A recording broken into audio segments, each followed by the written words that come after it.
Welcome to a tutorial on how to use Password Safe, a program designed for you to just have to remember one master password and create multiple groups and also subgroups of passwords. Password Safe looks like this. The way you log in, I'll go ahead and first log out of it.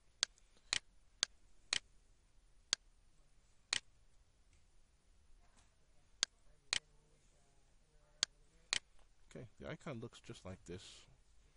You want to sign in with your master password. It can be something easy for yourself. It's recommended to have something complicated. Okay, you want to hit read and write button, and it looks like this. Now, these are groups. Whenever you see a little plus sign, you have your actual subgroups underneath, or accounts underneath it. So, when you create a group, the best way to do it is to click on a blank space, right click here, and then go to add group, and then it will add one. So we'll just make one that says test. Now, test is new, so you want to let's say that you want to create a category under test. Right click on test and hit add entry. Now, notice there, if you make a mistake and say, hey, that's not the one I want to go to, at the very top you can change the group up here as well. Makes it a lot easier. Put in your title of the group. The most important portion of things is to remember a username and a password. Okay, let's go ahead and just type something in it, test1. We're going to use admin as just accept the default on this one. And then we're going to create a password. Notice that you can't see anything. Hit show, and there goes your password. And you hit it again, it'll populate in both areas. That way you don't have to do it twice.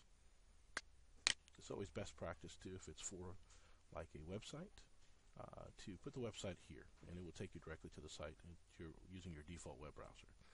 Or an email address. If you want to remember that, you can put the email address here. You can even send to that email. And then put some notes on there. Now the notes are encrypted as well, so once you go to another field, it says notes hidden, click here to display. Another feature is these tabs up here. You can add additional information, your auto type, a run command to make it automatically go to a web page and fill in the data. You can use these particular drop-down menus to do that.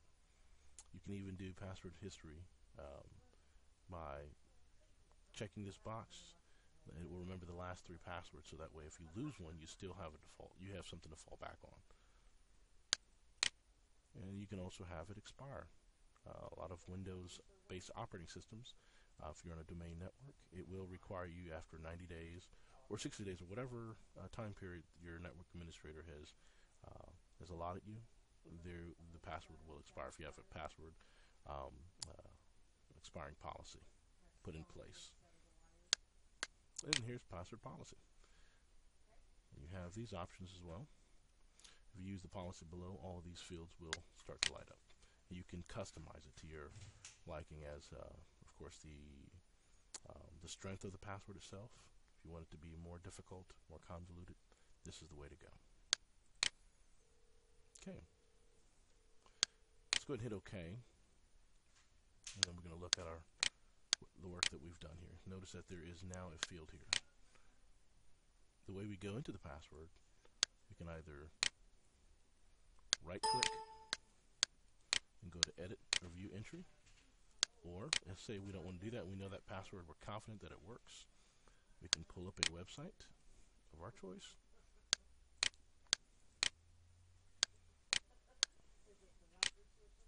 We'll pretend that this is the right one. We know it won't work, but we thought we'll try. Oops. Take that back. Let's go into... I don't have a Yahoo account, so this may work just well. Alright, and we can go mail. Alright. Okay. We can literally... See this icon here looks like a keyboard. If you click on it, the last one that you used, which would be that one, and you drag it right over here, it will populate automatically. Notice that it wasn't the correct one, but it does give you the option to automatically populate, so you don't have to type in the username or the password. once you've created it. So that's what makes Password Safe a very good program to use. This ends the tutorial. Thank you for watching.